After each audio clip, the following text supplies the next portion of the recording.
Welcome to Philanthropy SA. This is a podcast about and for the philanthropic community in San Antonio and South Texas. We introduce organizations and people who are making an impact in the community. Beneficent Financial is proud to sponsor this podcast, and it is our hope that you enjoy this conversation about the impact we can have. The goal is to edify and inspire. Now please join our host, Dan Rebmann.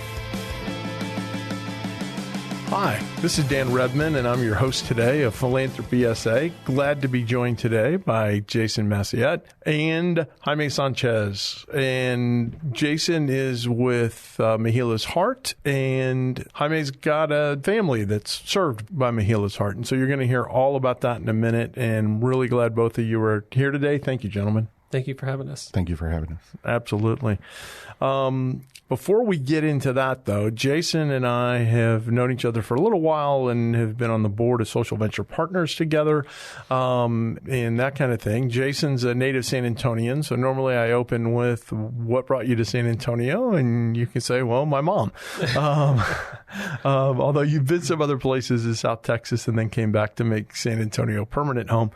But if you want to talk about that, that's great. But I also want to hear a little bit of your story because like 2 years ago, you were not the CEO of Hila's Heart. You were a guy doing regular business with a heart for great companies, helping out social venture partners, and kind of walk us through what happened there. Sure. So I was in the transportation industry, Ward North American, for about 22 years. But I've always had a heart for giving back. So I actually sit on the American Red Cross. I'm the vice chair for American Red Cross South Central Texas. And obviously Social Venture Partners and Hila's Heart. So I was a founding board member back in 2019. And the past 2 years prior to me stepping into this role, I was the board chair. So when the opportunity came that I can actually have a bigger impact, and it was offered to me like, hey, we would love for you to step in this role. Initially, I was thinking she was just going to offer me a position. Well, I got it covered and I'm good where I'm at. And she's like, no, I want you to step into my role as president. And I was just overwhelmed with joy and excitement because I've always wanted to do something that actually can make a bigger impact in our community. Yeah, and it does make a huge impact on the community. And so tell us a little bit about Hila's Heart and what y'all do and who you serve and how you do it. So Hila's Heart, we actually added Children's Cancer Foundation. So there's no question. A lot of people wonder, what is Hila's Heart? So we're here local. It's homegrown. We partner up with 3 of the major hospitals and 1 hospice. So it's Christus Santa Rosa. It is Methodist Children's and University Hospital, and also Vitas Hospice. So the way it works is we have agreements set up with these entities to where they'll send over referrals, requests for our families that are in need. And it works from helping them with mortgage, rent payment, utilities, to giving them some kind of excitement in their life where we can do events, take the kids out, buy them gifts to give them some kind of hope and joy. And then we also have end-of-life services, which is celebration of life, funeral, burial, cremation. And that's kind of the way we support our families in these programs. Yeah, and talk a little bit about what is it that families have in common that brings them where they're going to be referred to y'all? So what it is cancer. So especially children, young adults, and adolescents. Childhood cancer is the most underfunded problem that we have in our community. It doesn't fit a lot of pillars. There's a lot of great organizations that are giving back, but for some reason, this specific problem is not one that's funded in general. So the families that are in common, there's a need. There's a huge need. There's a big gap of being able to help them out financially, and there's not a lot of resources available. Although there are great organizations that are participating in helping these families, it's just not enough. So the reoccurring thing that we see is versus just giving a gift is those emergency needs to help the family out with services. Understood. And so you've got families that are going through a ton. They are trying to fight every day, fighting the fight against cancer with their child. And of course, cancer is difficult no matter the circumstances. I can only imagine how much more so when you're going through it with a child. But in terms of the organizations that you partner with and that type of thing, talk about how you interact with other resources that are available to kind of help these families in this situation. So to be a better steward of the funding we receive, I try to collaborate with community partners. So recently we've created a partnership with the Center of Healthcare Services. So they can do emergency setup for trauma counseling for our families, and the referral will come through us, and then there's no cost to the family. The Jewish Community Center, we're in the process of an MOU. The maximum amount that they would pay out is $30, which we would cover that cost if a family is in need. And again, there's a ton of services that are available, but there's a waiting period for these families, and we don't want that. We want them to be able to have services as soon as possible, and we want to collaborate because we can't do everything in the community, but what we can do is partner up with somebody that can do something that are individuals or organizations that have the expertise to handle this with our families. Understood. So why don't you introduce us to Jaime and talk about, like his experience and that type. I'm gonna turn the show over to you, Jason, and let you run with it. Well, coming into my position, one of the things I've learned is the families that are involved and how much of a heart that a lot of them have, especially Jaime. Jaime is one of our parents here that has had 2 children with cancer. And I want him to tell more of that story so you can hear exactly what it is from the person that's dealing with it. And one thing is volunteering before you can feel a little bit of what goes on with these families, but to see the journey is a different story. And so I still I can't even put into words how hard it is for these families. So I'm going to hand it over to Jaime. He's not just a parent in our group. He's an advocate. He's always working on how can I help change the messaging in our community and change the funding for childhood cancer research. So Jaime? Yes. So I'm not a native San Antonian. But yes. So unfortunately, this whole journey began back in 2019. My wife was actually diagnosed with breast cancer. At that time, we found out that she had a genetic mutation called Leishmaniasis, or LFS.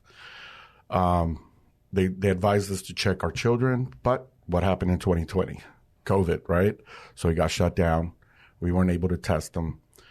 July of 2020, my daughter started to complain of headaches, dizziness, nausea, imbalance. We took her to her primary care doctor, and they waved us off. They said it might be a virus, she might be sick, she might be dehydrated. So it went like that for about a week. She didn't get better, she got worse. If it wasn't for our pushing, right? Because again, a lot of these pediatricians, they don't, and rightfully so, they don't jump to cancer right away. They don't jump to tumors. But if we hadn't pushed it, I told her primary care, I was like, hey, let's order a CT scan at least and some fluids if you're saying that she's dehydrated. Well, we went, long story short, she got fluids, but right after the fluids, we went for her CT and they rushed us to the ER right after. They're starting to poke and prod my daughter. Nobody's telling me anything. And the next thing you know, they come and deliver the news that she has what's called a medulloblastoma, which is a brain cancer. So they have to operate on her. They try to operate on her. Her first operation, those surgeons weren't able to take anything, moved her over to another hospital. They were able to remove all of it. She got radiation done, proton therapy, which is different. We're not going to go into that. But it's a different type of radiation. It's more targeted rather than broad radiation. Over at MD Anderson in Houston, she got done with that, started her chemo here in December of 2020, lasted till October of 2021. She went into remission. But in between there, in February, so we had tested my son in November for the genetic mutation. He came back positive. December of 2020, we did his first surveillance. Everything looked beautiful. We were like, all right, cool. February, right before the Super Bowl of that year of 2021, my son starts waking up and he wakes up from his nap kind of like limping. And we were like, well, wait a minute, like this looks serious. So I took him to the ER, even though they were being seen at this hospital. I'm not going to say names. I love them. But the ER department was like, oh, we think it's this. Even though I had told him he's being looked at by PD HEMOC, they still were like, no, it might be this. And I was like, all right. Well, luckily, this was Sunday. Monday, our doctor calls me and says, Mr. Sanchez, I need you to bring in Jaime. Anybody else, I wouldn't be worried. But because your son has this genetic mutation, I'm going to be honest, there's a very high probability that he has leukemia. And sure enough, they brought him in. That was right before the big freeze that happened. So we had some time because they caught it early. You know, we went through the battle. Hila's heart played a very pivotal role. Our kids couldn't go to the pool, even though a lot of COVID restrictions were starting to be lifted in 2020. So one of the blessings that they gave us was a above ground pool, like a nice one, so that they could swim. You know, so that was our first introduction into Hila's heart. So my daughter went through remission. My son was still, because leukemia lasts 2.5 years for treatment. My daughter's that lasted a year. That December is when Hila's heart reached out and they did the commercial with Joe Gomez. That she came out in it for the Super Bowl of that following year. So that was a beautiful experience that she got to have. Unfortunately, last year of May, she relapsed.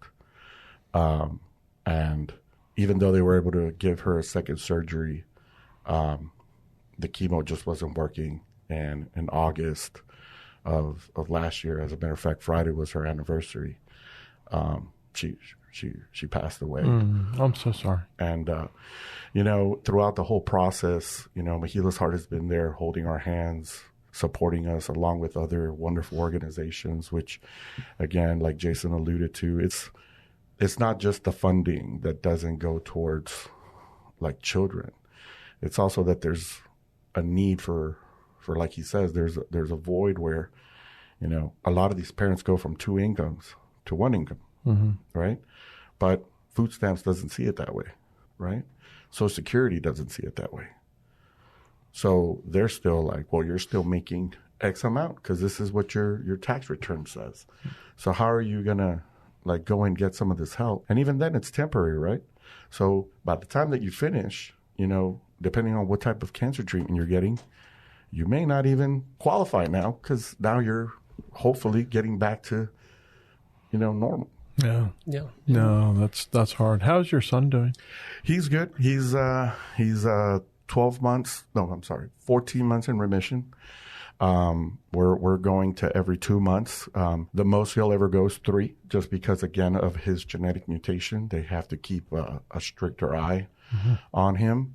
But again, I belong to a wonderful. I try to keep my hand in everything, and some stories are scary. I belong to a Facebook group that is like for those type of people that have that genetic mutation. And there are some scary stories, you know, obviously. But then there's some where you're like, wow, you know, as a child, I went through this, and here I am at 46, you know, 56. Yeah. No, those kind of stories of hope give families the opportunity to latch onto something as they're going through this. So, Jason, talk to me about, you know, Jaime gave us some of the specifics of the kinds of things done, but really this is about individualized care for each family, right? It is. So each family's social worker that's at the hospital will give us a referral based off of what the family's need are. We line out the programs. They tell us, well, this family is struggling with this need, whether it's a medical bill or if they have their bills covered, they just need some kind of respite for their family. So we can pull them away and give them an experience, even if it's going to a restaurant, which we did with our parent support group. And a big thank you to Jaime, who gave us a huge cut on the bill so I could take our families out. And that's one thing I do want to mention. We're the only organization that has a parent support group specifically for families that have lost children to cancer. And that's important. And I'll say this, kudos to our founder, Gloria Rodriguez, because she was hearing the parents when they were saying, we have a need. Not to say there's anything wrong with any of the organizations that do for families that are grieving with a lost child, but they can't compare that to somebody who's lost a child to COVID or to a car accident when they're grieving. As soon as they get the diagnosis, there's scared. They're afraid of when is this going to happen, as you can hear now, like with Jaime was talking about.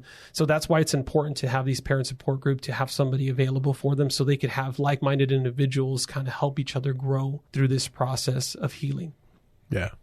We're going to stop here for a moment to hear from our sponsor. And then when we come back, we're going to hear how the name Hila's Heart came to be, because it's an awesome story. We'll be right back.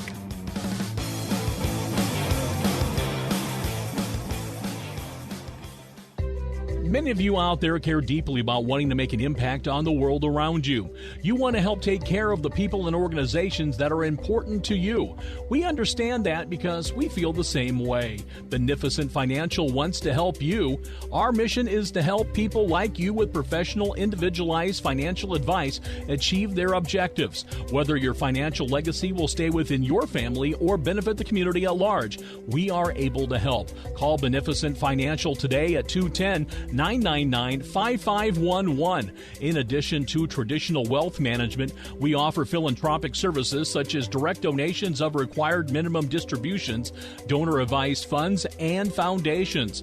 Call 210-999-5511 or go online to beneficentfinancial.net.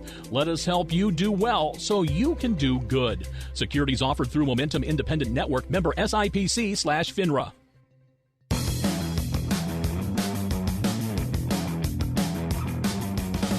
Thanks for joining us today on Philanthropy SA. I'm your host, Dan Rebmann, and joined today by Jason Massiatte and Jaime Sanchez with Hila's Heart. Well, Jason's with Hila's Heart, and Jaime's family has been served by Hila's Heart. And so talk about Hila's Heart. Talk about that name, Jason, because there's a really beautiful story behind that. So if you could imagine being a child, the story is with Nana, who's our founder's mother, Gloria's mother, and her great-grandmother, which is her mother's grandmother. And if you can imagine, you get hurt as a kid, and as you're hurt, go run to grandma's house, and you wanted to feel some kind of comfort from that. And they're a very faithful family. So one thing grandma did was she would pray on them, and she would say, "Where are you hurt? Let's look at it." And she always had red construction paper. So she would cut out these little perfectly imperfect hearts, and she would say, "Put the heart where the hurt is." So if you fast forward to 76 years later, Gloria's mother was on her deathbed, dying of pancreatic cancer. And one of the things in Spanish, which she said, "Yo quiero mi corazón de Mejilas," I want my heart of Mejilas. Ma Hila, meaning the grandmother, Hila. And her and her sisters were confused, like, "What are you talking about, Mom? We don't know what you're talking about." And that's when her aunt told her the story about the Mejilas heart. And even as a child, it comforted her in her last days on this earth. So we actually have a picture of her holding that heart before she passed. And that was the inspiration to give love and hope for children. And that's why Gloria created this organization, which is phenomenal. And if you think about childhood cancer, it's the type of cancer and the type of lack of funding for those that don't have a voice. Children don't have a voice. We have to speak for them. So that's what's amazing about the inspiration behind this organization. No, that's a great story, and that's a great example of something that, on this woman's deathbed, that's, what she's remembering is the comfort that she received from family members when she would get those hearts. And so that's the type of comfort that you're trying to provide these families now, and it's a beautiful thing. So when you're trying to identify, obviously there's a lot of families in this situation, and you mentioned that you get the referrals and that type of thing. But how much, capacity do you have versus how can people help? I guess the question I like to ask at some point during these interviews is somebody who's been moved by this discussion and they want to come alongside and help. What are the ways that they can get involved? Well, first and foremost is find out who we are. So share the awareness. It's not just the financial aspect, but knowing that we're here in our community servicing the San Antonio community. Our spread, our reach is across Texas because we service through anybody that comes in through the hospital network. But find out who we are, look at our website, reach out to us. My contact information is available. And if you want to contribute, you can volunteer during some of our events, or the financial contribution is the biggest part. we're not national organization. We're here local. So it's important to invest in your community to help us. We talk about social determinants of health. Like, how do we fill those gaps?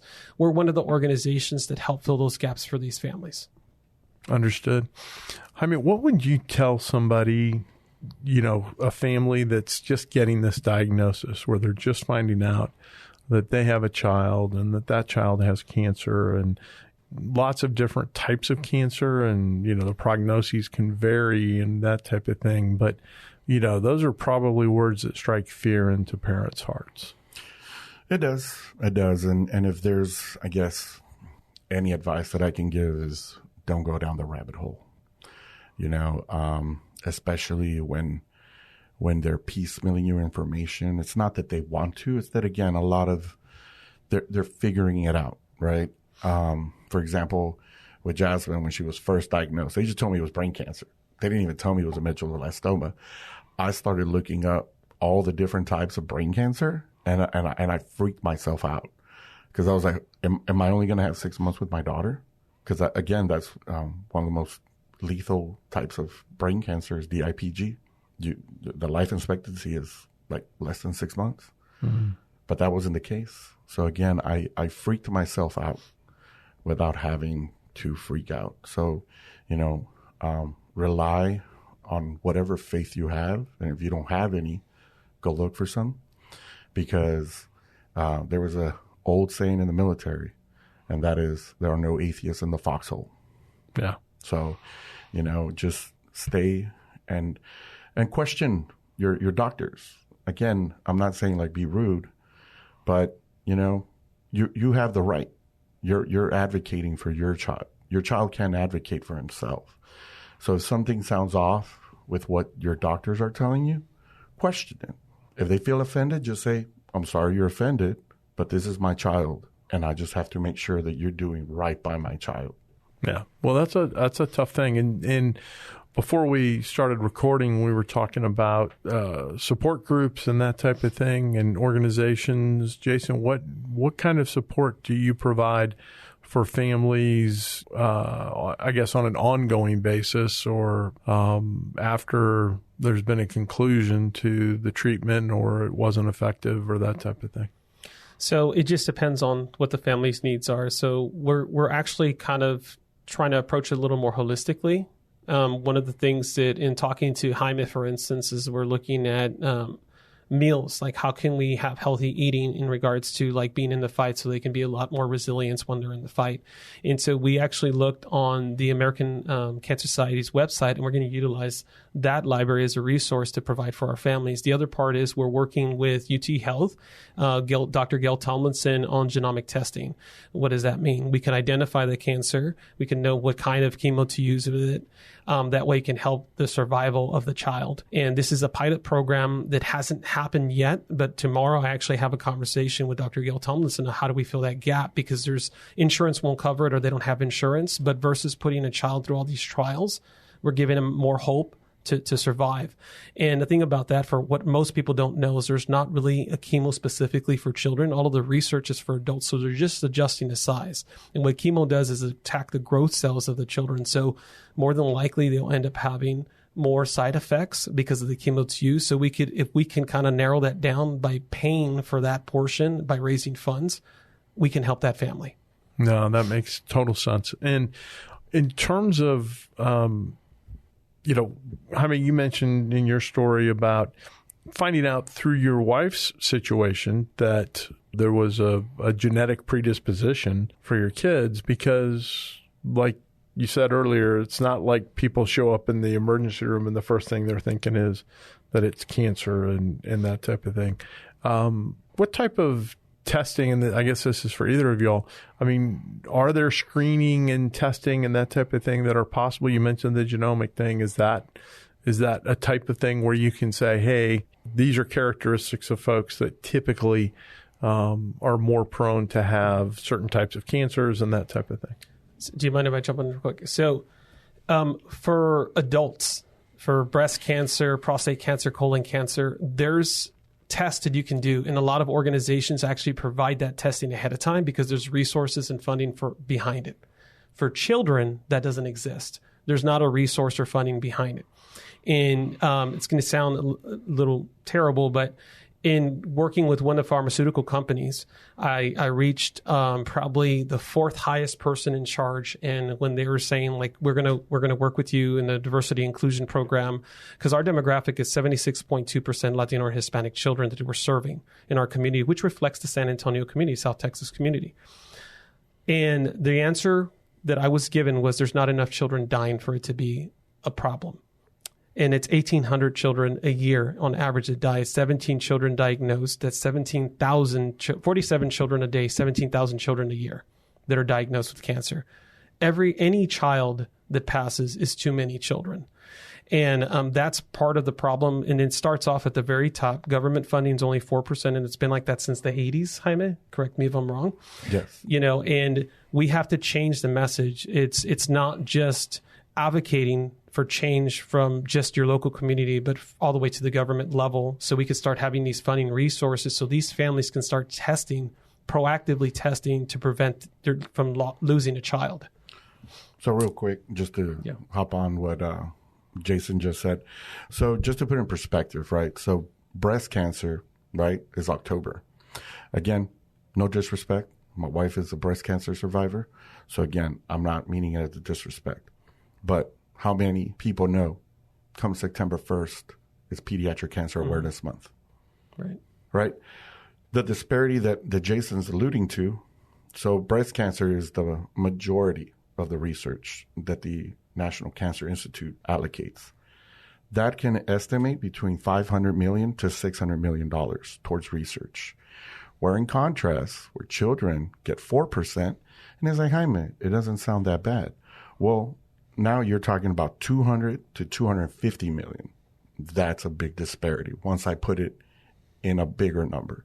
And it's kind of like me and Jason, one of our first conversations we talked about is that's how the National Cancer Institute hides the fact that it puts it in percentages, right? So if you say, 5% are passing away from cancer, it sounds a lot better than you saying, 1,800 children dying. Like that number impacts a lot harder than you just giving a percentage.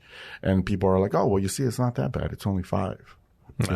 And it's terrible because we've had messages even in our Facebook where some person in our community said, well, the percentage is pretty low, so that's not a big deal. It is a big deal. Well, it's kind of the percentage is either 100% or 0%. Right. You've either lost a child to cancer or you have, you know what I mean? Right. It's kind of one of those. If it's rocking your world, it's consuming everything. And real quick, Dan, before we continue, I know your listeners aren't going to be able to see this. Mm-hmm. This picture was presented to me by Gloria. Mm-hmm. And this was at Mahila's Heart. Jasmine painted this picture. It's not the exact one. The original is hanging at Mahila's. But she got to enjoy. This was when I think we went to go pick up her Christmas presents. And she got to actually sit down and enjoy. And if you've seen the picture, it's actually that picture that she was painting. So, again, from Gloria to Jason, all the other wonderful local charities that, again, are looking out for San Antonians, Texans here. It's one of those things that really impacts. Yeah.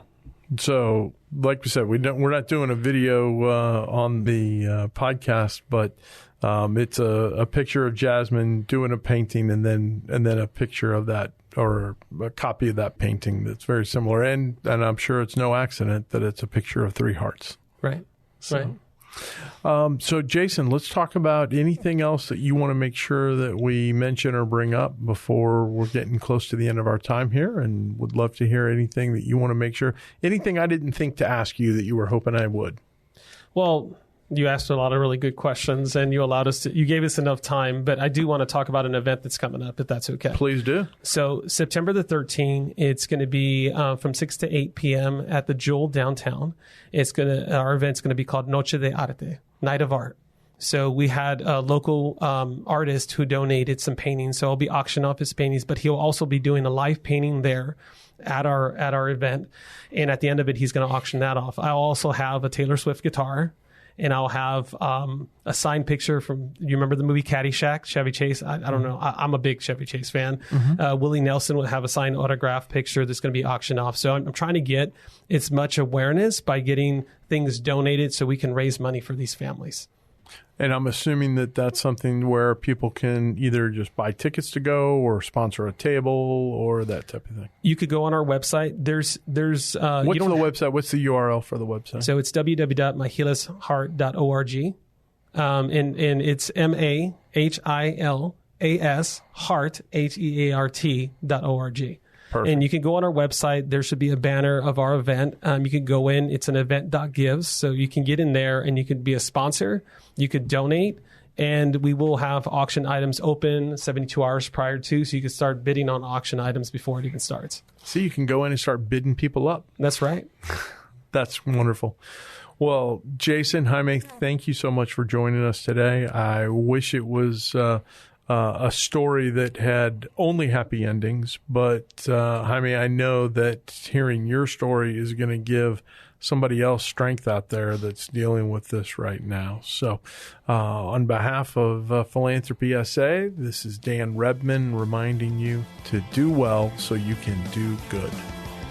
Thank you for joining us at Philanthropy SA. We hope you found something to inspire you during today's conversation. If you know organizations and people who are making an impact in the community, we would love to hear about it. Until next time, do well so you can do good.